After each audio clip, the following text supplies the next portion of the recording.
Excuse me, আপনি কি প্রতিদিন এখানে আসেন? জি আসি তো, কেন আসবো না? আজব তো, আমি না বলার কে? কেন জোর করে শূন্যে মারা তীর বুক পেতে নিচ্ছেন? মানে শুধু আপনি না, যে পৃথিবীর প্রতি পদে পদে আমাকে না জানিয়ে দেয়, তাই বললাম আর কি, নাথিং পার্সোনাল। আমার একটা কথা বলার ছিল। বলুন। আপনি আসলে সেদিন আমাকে যে বাঁচালেন, জি। আমি আসলে সত্যি সত্যি মাটিতে পড়ে যাচ্ছিলাম, আপনি আমাকে বাঁচালেন। আর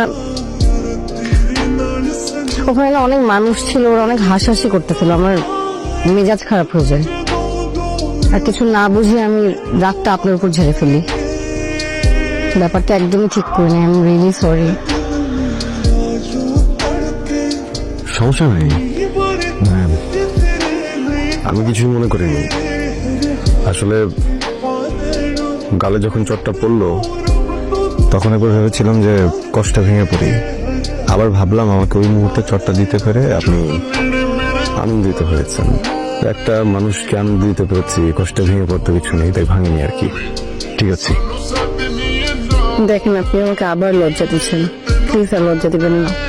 আমি রিয়েলি এম্বারাসড, কিন্তু এই কথাটা ভালো লাগছে, পারফিউমেরটা।